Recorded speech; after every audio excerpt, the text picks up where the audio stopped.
그러므로 너희는 이렇게 기도하라. 하늘에 계신 우리 아버지여, 이름이 거룩히 여김을 받으시오며. 예로부터 중국, 한국, 이 일본의 한자 문화권에서는 사람의 이름을 함부로 부르지 않았습니다.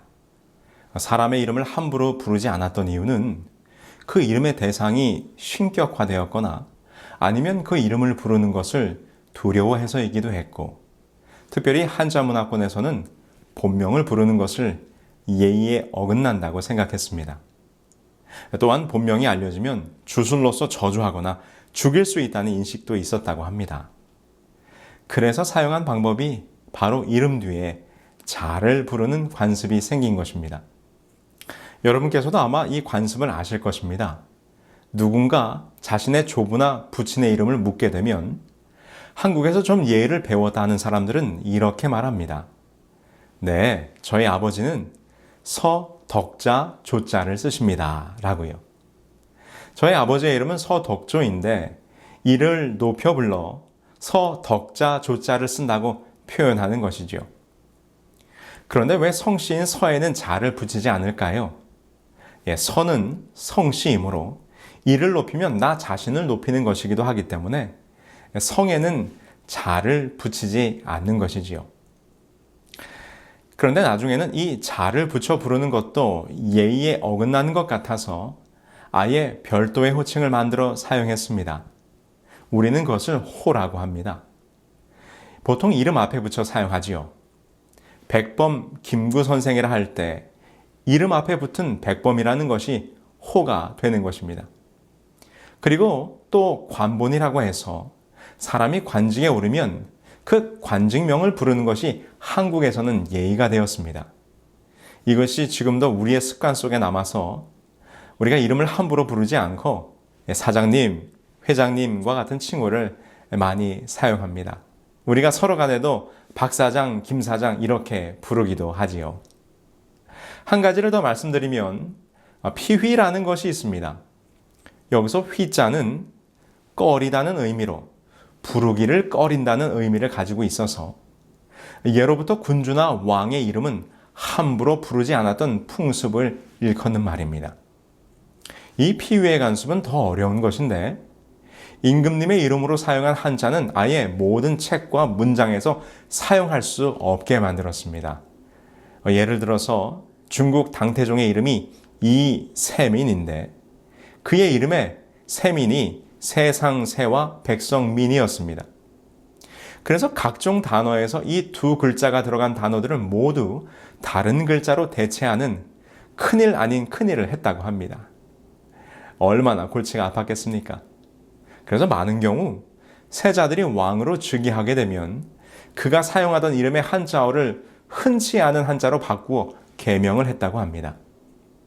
예를 들어 조선의 태조 이성계의 성자는 이룰성이라는 글자인데 이것은 너무나 많이 사용하는 상용 한자라 이를 다른 한자로 이름을 바꾸었다는 것입니다. 그래서 이성계의 이름이 나중에는 이단이 된 것이죠. 임금님의 이름을 피휘하기 위해서 그렇게 한 것입니다. 이렇듯 우리는 이름을 함부로 부르지 않는 문화에 익숙합니다. 이는 예법이었고 또한 상대방에 대한 존경의 의미였습니다. 오늘 주님께서 가르쳐 주신 기도문에서도 이와 같은 표현이 나옵니다. 너희는 이렇게 기도하라. 하늘에 계신 우리 아버지여, 이름이 거룩히 여김을 받으시오며. 우리 아버지의 이름 또한 거룩히 여김을 받아야 한다고 가르쳐주고 계십니다. 여러분, 우리는 얼마나 여호와의 이름을 귀하고 거룩하게 부르고 계십니까? 산상수훈에서 이렇게 우리들에게 권면합니다. 주님의 이름을 거룩히 여긴다는 것은 지존자에 대하여 이야기할 때 존경심을 가지고 하는 것을 말한다. 그 이름이 거룩하고 지존하시도다. 우리는 어떤 모양으로든지 하나님의 칭호나 명칭을 경솔하게 취급해서는 안 된다. 우리는 기도로서 지극히 높으신 하나님의 알현실로 들어가게 된다. 그러므로 우리는 거룩한 경외심으로 그분 앞에 나아가야 한다. 천사들은 하나님 앞에서 얼굴을 가리운다. 그룹과 빛나고 거룩한 스랍들도 더할 수 없는 존경심으로 하나님의 보좌로 다가간다. 그렇다면 유한하고 죄 많은 존재인 우리는 한층 더 경건한 태도로 우리의 창조주이신 주님 앞으로 나아가야 하지 않겠는가? 그런데 여러분, 우리가 이것에 대해서 때때로 그 영적 중요성을 잊고 말할 때가 종종 있습니다. 사실은 여호와 이름을 함부로 망령되이 부르지 말 것에 대해서는 이미 십계명에 기록하여 말씀해 주셨습니다.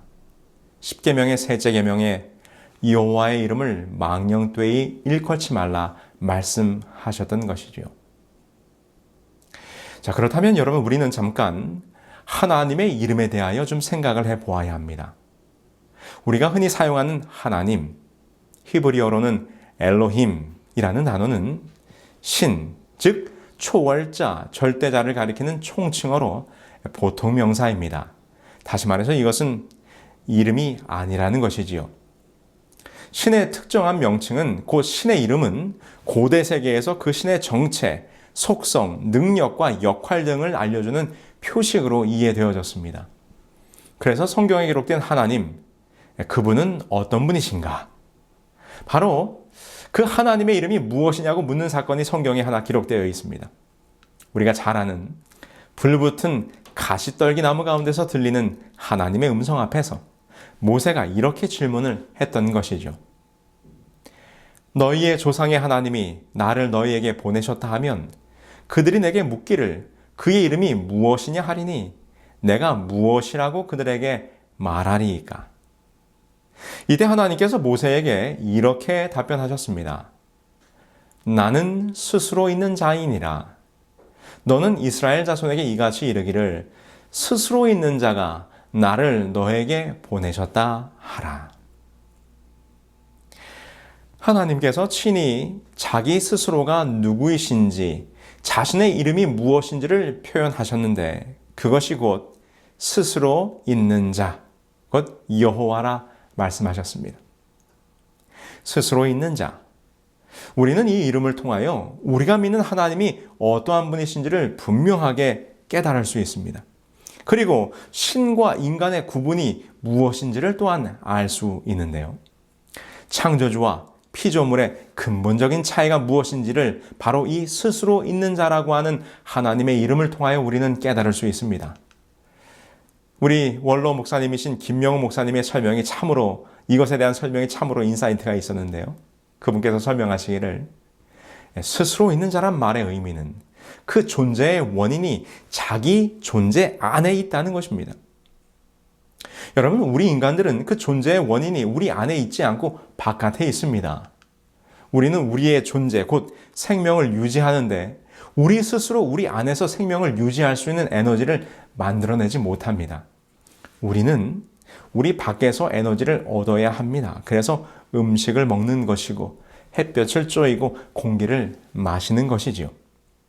우리는 우리 스스로 존재할 수 없는 존재입니다. 그 존재의 시작부터, 곧 태어날 때부터 우리는 그 생명을 부모로부터 물려받아야 하고 살아가는 동안에도 우리는 끊임없이 에너지를 공급받아야 하는 것입니다.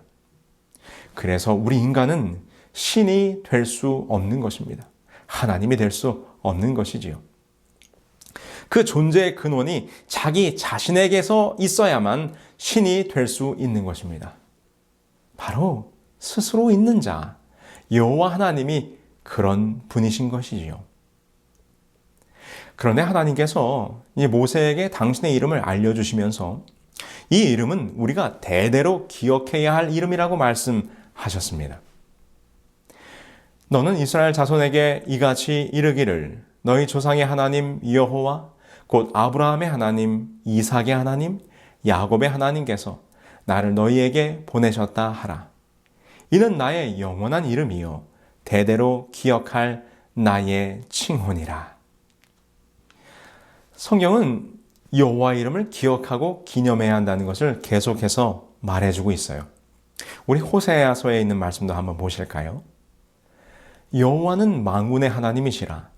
여호와는 그를 기억하게 하는 이름이니라.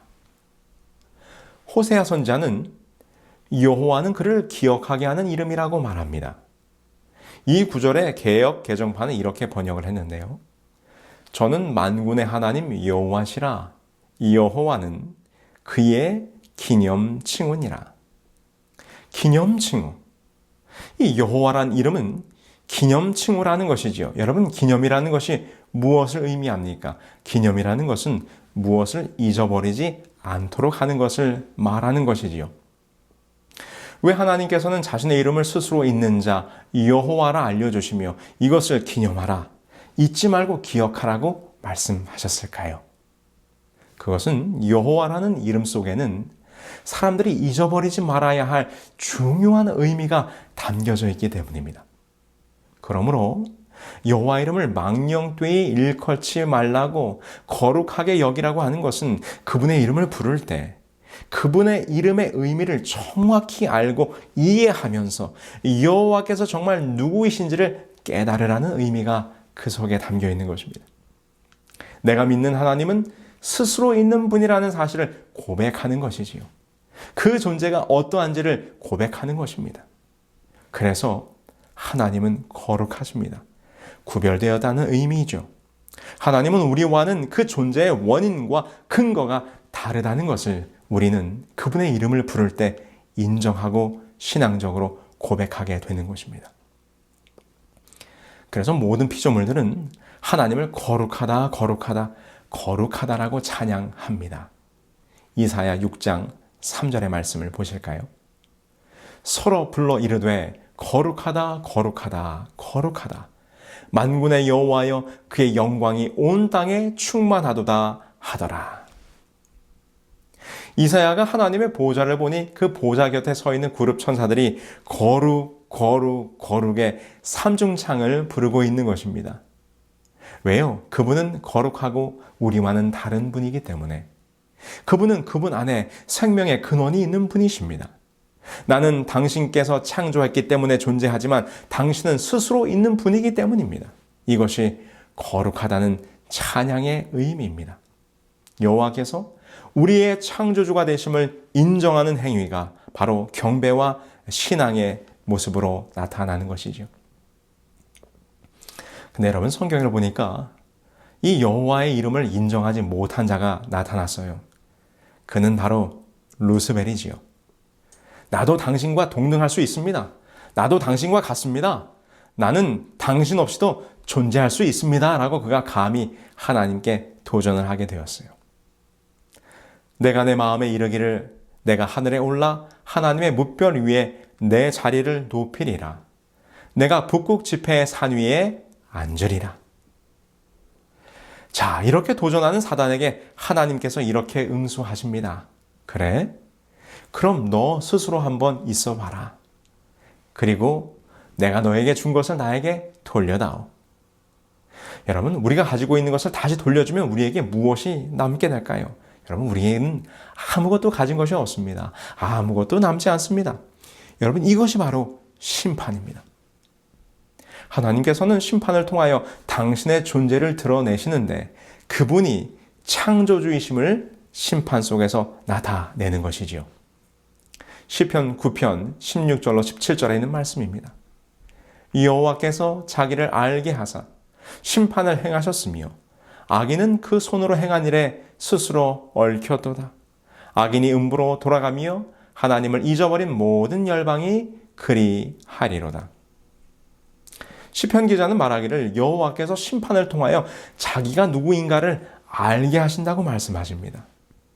여호와가 누구이신지를 모르고 인간이 교만해질 때 여호와께서 우리에게 주신 생명을 거두어 가시는 것입니다. 그럼 죄는 어떻게 됩니까? 그것은 사망이지요.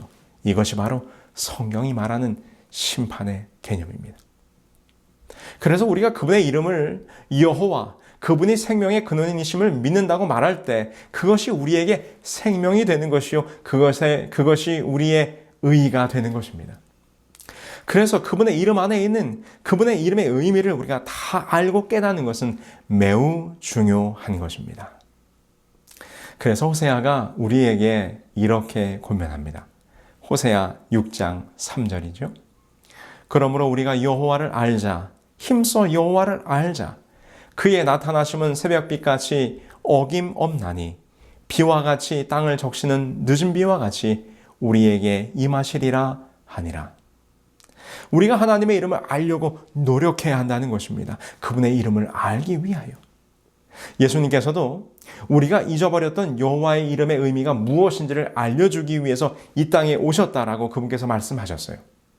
내가 아버지의 이름을 그들에게 알게 하였고 또 알게 하리니 이는 나를 사랑하신 사랑이 그들 안에 있고 나도 그들 안에 있게 하려 함이니이다. 예수께서 이 세상에 오신 여러 가지 이유 중에 한 가지는 바로 무엇이었는가? 아버지 하나님 여호와 그분의 이름을 알려주기 위하여 오셨다는 것입니다. 결국 이것은 여호와의 이름을 아는 자들의 구원으로 이어집니다. 요한계시록 14장에 보면 구원받은 무리들을 대표하는 14만 4천인이 등장하는데 그 이마에 이것이 기록되어 있다고 합니다. 또 내가 보니 보라 어린 양이 시온산에 섰고 그 이마에는 어린 양의 이름과 그 아버지의 이름을 쓴 것이 있더라. 14만 4천인의 이마에는 어린 양의 이름과 아버지의 이름이 적혀 있다는 것입니다. 그 이름은 바로 똑같이 여호와란 이름이 적혀 있겠지요. 성도 여러분, 그래서 우리가 기도할 때에 우리는 하나님 아버지를 부르면서 그분이 누구이신지, 그분의 이름이 무엇인지, 그 이름이 가진 의미가 오늘 나에게 어떠한 의미인지를 이해하고 알고 불러야 한다는 것입니다. 그것이 그 아버지의 이름을 거룩하게 부르는 것입니다. 오늘 나에게 생명을 주시고 나를 창조하시고 죄로 죽어가던 나를 다시 살리사 영생을 주신 분, 스스로 있는 자, 곧 생명의 근원이신 여호와 하나님. 그 위대한 이름, 이 놀라운 이름, 이 엄청난 축복의 이름을 우리가 어찌 감히 망령되이 경홀히 부를 수 있겠습니까? 오늘 우리가 기도할 때에 여호와 이름을 부르시는 순간 우리에게 영원한 생명을 주시는 놀라운 축복과 그 축복의 근원이 되시는 여호와 하나님의 이름이 여러분들의 마음속 깊이, 마음속 깊숙이 묵상되어지기를 간절히 바랍니다. 그래서 여호와의 이름을 깊이 깨달은 그 마음속에서 우러나오는 진정한 경외와 사랑을 가지시고 아버지의 이름을 부르시게 되기를 간절히 소망합니다. 그런데 여러분, 여호와 이름을 거룩히 여긴다고 하는 이 말씀 속에는 단순히 칭호에 대한 경건의 표현을 넘어서는 더 깊은 의미가 있습니다. 이것을 영감의 산상수훈에서 이렇게 설명하고 있습니다. 그러나 하나님의 이름을 거룩하게 여긴다는 것은 이보다 더 큰 의미가 있다. 우리는 그리스도 당시의 유대인들처럼 하나님에 대하여 외관상으로 최대의 경건을 나타내면서도 그분의 이름을 계속적으로 모독할 수가 있다. 여호와의 이름은 자비롭고 은혜롭고 노하기를 더디하고 인자와 진실이 많으며 악과 과실과 죄를 용서한다. 그리스도의 교회에 관한 것으로 그 성은 여호와 우리의 의라 일컬음을 입으리라는 기록이 있다. 그 이름은 그리스도를 따르는 모든 사람들에게 주어진다. 그것은 하나님의 자녀의 유업이다. 가족은 아버지의 이름을 따라 불리워진다. 선지자 예레미야는 이스라엘이 심한 고난과 환난을 당할 때 우리는 주의 이름으로 일컬음을 받은 자이오니 우리를 버리지 마옵소서 하고 기도하였다. 당시 유대인들은 얼마나 하나님의 이름을 거룩하게 여겼습니까? 이스라엘 사람들은 하나님의 이름이 너무나 거룩해서 십계명을 범하게 될까 두려워 성경을 읽다가 하나님의 이름이 나오면 안 읽어버렸습니다. 그래서 참으로 웃지 못할 일은 구약 성경에 여호와의 이름이 나타나는 글자는 기록되어 있는데 그것을 어떻게 읽는지를 잃어버렸다는 것이에요. 어떻게 그럴 수가 있는가? 왜냐하면 히브리 문자는 모음이 없어요. 예를 들면 제 이름이 서상규인데 이것을 히브리식으로 쓴다면 시읒, 시읒, 기역 이렇게 씁니다. 어, 아, 유의 모음이 문자로 표기되지 않습니다. 그래서 히브리어는 자음만 기록되어 있기 때문에 그 부모로부터 읽는 법을 배워야 읽을 수 있게 되는 것이죠. 그런데 오랜 세월 하나님의 이름을 나타내는 글자는 토라에 기록되어 있었지만 그것을 어떻게 읽는지는 잊어버린 것입니다. 왜요? 그것을 한 번도 읽질 않았기 때문에. 그래서 그들이 하나님의 이름이 나오면 다른 말로 표현했는데 그것이 아도나이라는 말이에요. 곧 주님이라는 뜻이지요. 그럼 지금 우리가 성경에 나오는 하나님의 이름을 여호와라고 읽는 것은 무엇인가? 그것은 서기 6세기경 히브리 글자를 읽을 수 있도록 발음 기호를 만들면서 이 아도나이의 모음을 야훼의 자음에 붙여 읽은 것이 오늘날 여호와 곧 야훼가 된 것입니다. 그래서 그 전에 하나님의 이름이 무엇인지는 우리는 도무지 알 수가 없습니다.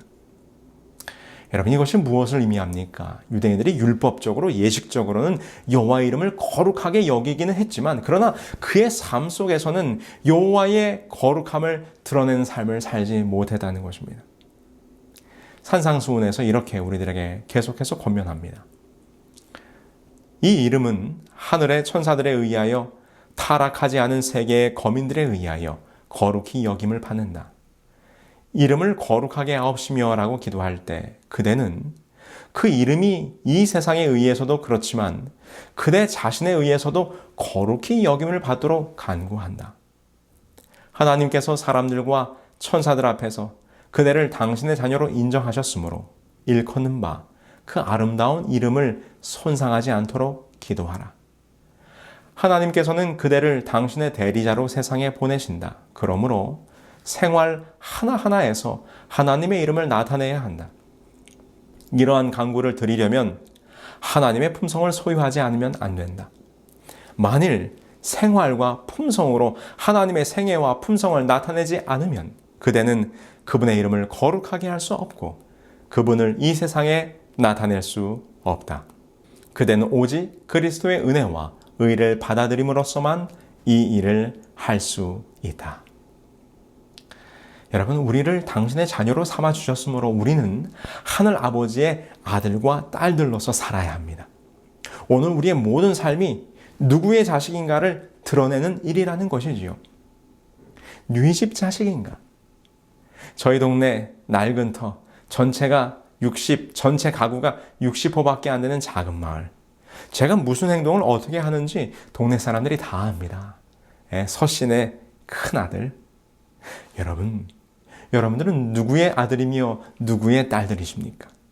우리가 우리 아버지의 이름을 거룩히 여기며 하는 기도란 우리의 삶에서 거룩한 아버지의 아들 그리고 딸 곧 자녀됨의 모습이 드러나는 생활을 하는 것을 말하는 것입니다.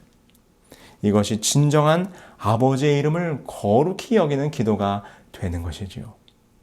우리의 실생활 속에서는 그리스도인인지 아닌지 모를 정도로 살면서 기도할 때만 아버지여 이름이 거룩히 여김을 받으시오며 라고 기도하는 것은 참된 기도가 아니라는 것입니다.